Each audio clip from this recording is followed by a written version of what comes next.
welcome to For The Drive. In this episode of Friends of For The Drive, I enjoy some German V8 goodness. Erase all of these broken dreams in flight, and we'll fly.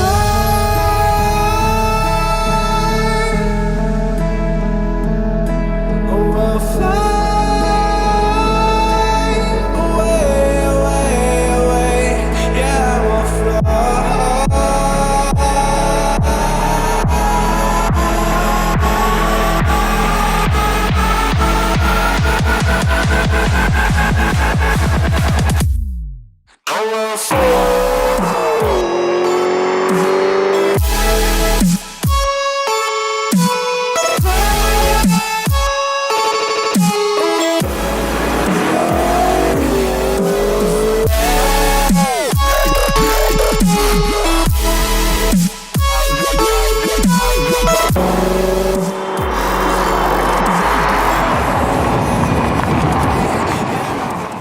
What we have here is an E92 M3 with a naturally aspirated 4-litre V8 producing 414 brake horsepower, and my god does it sound heavenly.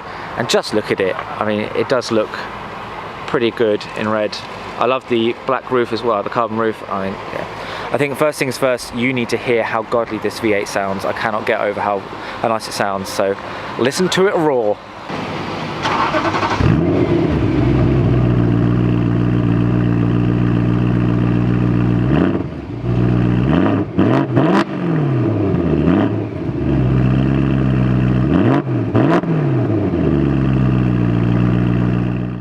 So I am now with the owner, Jason. Thank you very much for doing this. Sorry. This sounds amazing, like already. yeah, it's pretty good. It's probably the main selling point for me when I bought it was someone's done something to the exhaust. Yeah. And it sounds good.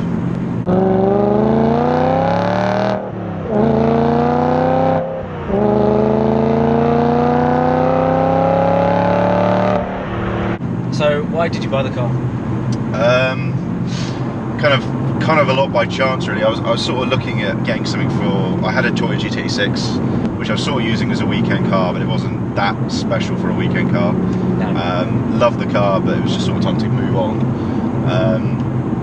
I was looking around at a few different things. I've always wanted a 911, but I was a bit of a pussy about things going wrong with it. I knew I was only going to have it for a year, so I didn't be the guy that foots all the bills. So I started looking at BMW approved used. Yeah. So I was looking at the newish M4 and all that sort of stuff. Okay. Wasn't that impressed by it. Very quick, very spiky. But it just sort of, I don't know, there was something that I didn't quite like about it. And then my friend who happens to work at a local dealership said, we have an E92 coming in. I thought, I didn't think he'd still sell those, you know, 10-year-old car. Yeah. He said, no, this one's really mint, we're going to put it through. And then he said, it's red. And I was like, I've only seen one red one, and that was the press car they used back in the day. So, like, I remember being on Evo magazine and everything on the cover with an RS4. Oh, yeah. Which I have that copy actually now, really sadly. Embrace it. Yeah, exactly. So I thought, okay, you've got my interest now, because it's a good 20 plus grand less than what I was looking at before. Yeah. I got a look at it, and the next morning there was a bit of a, well, there's a guy coming to look at it. I'm not just giving you the sales spiel, so make your mind up as soon as you can, sort of thing. And slept on it, and yeah, deposit down. That was it. I had to have it. Yeah, mainly because of the noise. Yeah.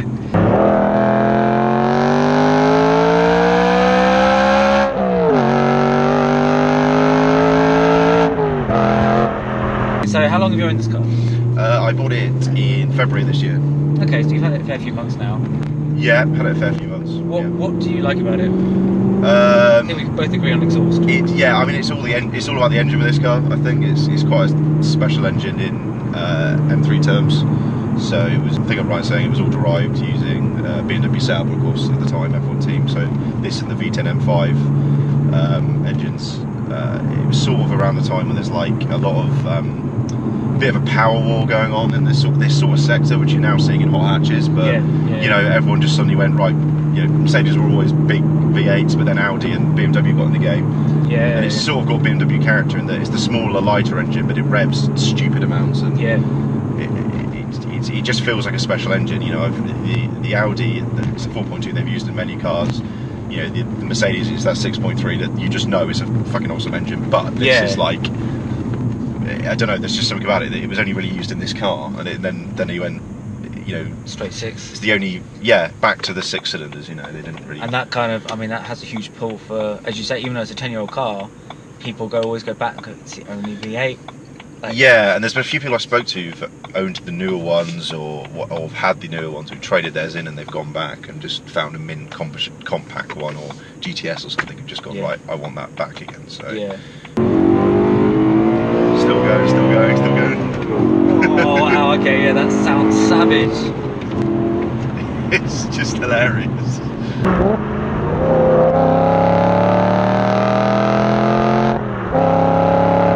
Is there anything about it you don't like?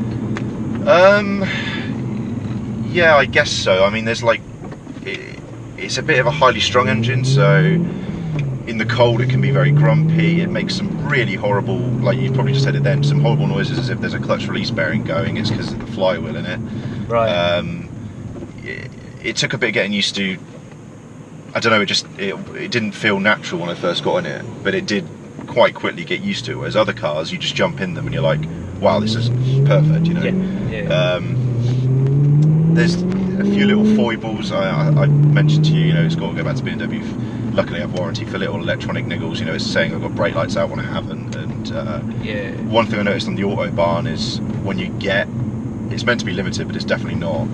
And the wind noise is just unbelievable. It's so noisy, you know, like I got about to 170, 175 and the windows were basically trying to open at that point. Oh dear. So I mean, you could argue that that's not really a complaint because when are you doing 170? But I was legally. Yeah, like, so you want to be able it's to. It's a German car. Yeah, of course. The auto wipers are terrible. They're just so dim-witted. It's like full trench terrain and it will sort of go, oh, wipe. You know, it doesn't. Yeah, I mean, you're a bit limited with upgrades for the sound system. It has got the Etch-a-Sketch system, as I call it, because it's just like 1 by 1 pixel, and you just twiddle this thing to make things happen. But it's a good sat nav. It's just very dated, you know.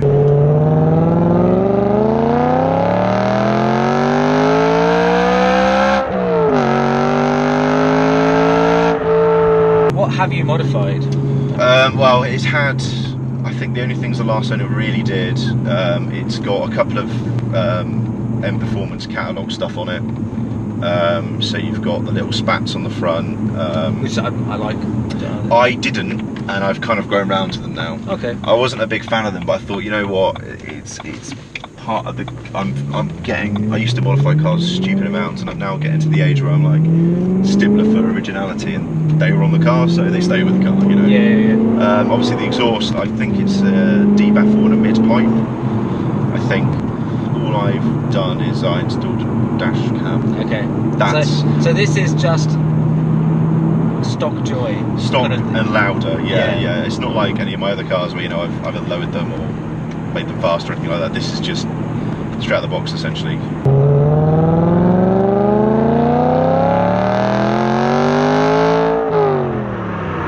You said this is a weekend car. Yeah. What if you said, right, that's it, I'm getting rid of this now, what would you look at as a replacement? Probably would finally scratch the 911 I've had for a very long time. I've wanted a 911 since I was a kid, but I want a classic one. And unfortunately, your man like Magnus Walker and such have done very horrible things to values for people like me. It was always the attainable sports car, and it's now stratospheric. So I think that when I sell this, it's going to be to buy a house. So there's going to be a gap between, you know, having something this level probably. Yeah. But it'd probably be a 911, definitely. Dream car would be sort of early 70s, just a base S or a T, just something as it was pretty much, 70s. slightly tweaked. Nice. But the ones that are sort of still in range are the Carreras of around the mid 80s, the whale tail body kitted ones. Yeah. They sort of they imported ones you could probably get for 30 to 40, so they've plateaued a bit. Slightly attainable. Yeah, exactly. I mean, it's annoying because I remember them being about 8 to 10 grand at some point around 2009, but I just passed my test and couldn't insure one. No. So it was just like, you know, all these cars that I sort of, I'll get it in a few years when I can insure it, and then, oh, shit. Another hurdle. Yeah, exactly. So I couldn't tell you what age it is. I think it's about 70s, the 912s. yeah, they're beautiful. late 60s, yeah, they're cool cars, and I mean that's the sort of shape I want. Yeah. But I do like the world towers. Yeah, the 80s ones, they're very of their time, and I kind of like, a lot of people remove the world tail, and I think I'd want it.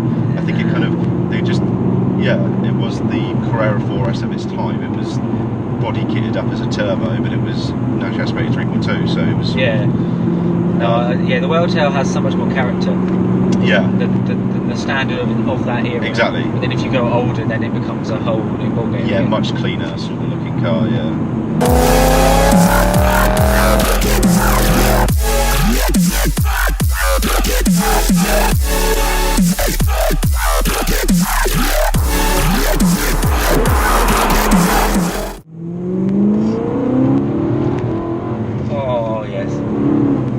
See, terrible clutching, clutch by voice, not used to it. Yeah, no, this one took a bit to get used to for me, definitely.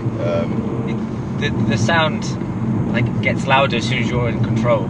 Yeah, I find. I mean, going in the passengers of all the nice cars when we go, because quite often, no point taking two cars to every event we go to.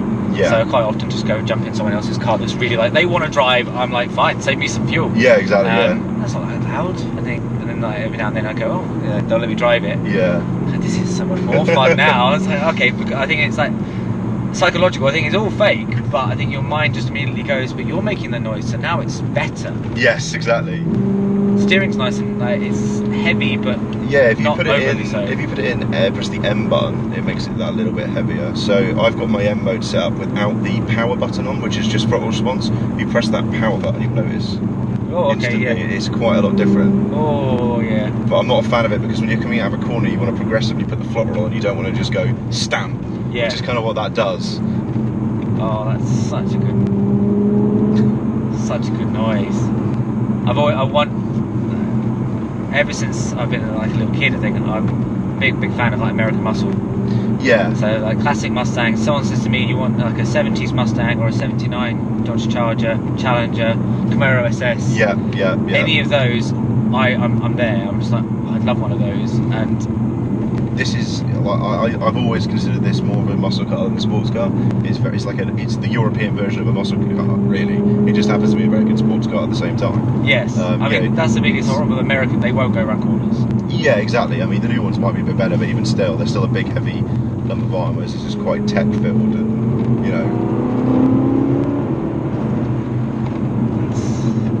it's such good power. Like gears actually make it so much more fun. Yeah. I think an auto would kind of detract a little. Yeah. Just flick a lever and I'm now in the next gear. Exactly. I'm very much a manual man, not a auto man. I've been for a long time. I just don't like driving them.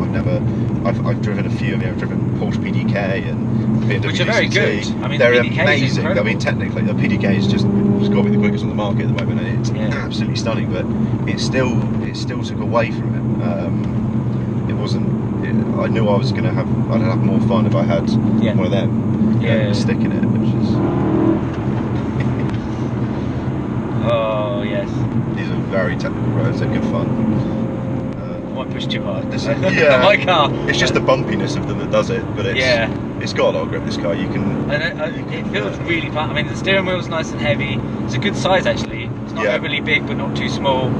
And in the mode you're in now, it lets you have a little bit of a scrabble and a slip. Makes you feel like you're a hero without killing you. Oh yes. Oh, that noise. Yeah.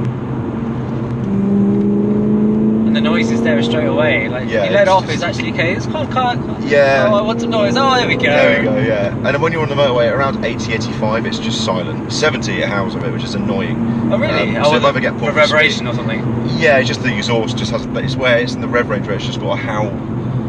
But if I ever get pulled, I'll just say, look, it was really loud. I had to speed up, quiet, It's giving me a headache. Then I'll get tired and then I'll crash. Yeah, then I'd rather I'll crash, speed. Safer. It's good fun. Yeah, it's good fun. It's good fun.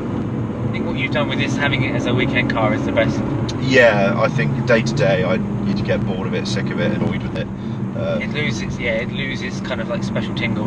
You get it feels, fire up that V8. Feels like an event. Yeah, getting in it. I mean, I took it it. to work on Friday, and I was just like, saw it part there. I was like, I'm going to take it to work today, and it felt like I was treating myself. Yeah. You know, going to work. You know, whereas I was using the GTA 6s daily for a long time, and kind of lost that edge. And as I say, I bought like a 600 quid Volvo, and it made the GTA 6 feel special again. Yeah. It made it prolonged its life a little bit, I think, by doing that. Yeah. Thank you very much. No worries. I'll give you that back actually. Before I forget. So much fun. Yes, it's addictive. So much fun. It is addictive. So that was a hell of a lot of fun. That V8 noise is so addictive and hypnotic. I cannot tell you how much fun it is to put your foot down. First gear is quite difficult. It almost wants to kangaroo, but that's probably down to me not being that great at manuals, because I'm kind of getting used to being an automatic driver now. But the car is so much fun. I mean, it just looks great, especially in the sun. Look at that. But yeah, amazing. I'm absolutely blown over by how much fun that really is to drive. So a huge thank you to Jason for letting me sample what it's like to own an E92 M3. I hope you enjoyed the video, because I certainly did. Thank you very much for watching. Please like and subscribe, and I'll see you guys later.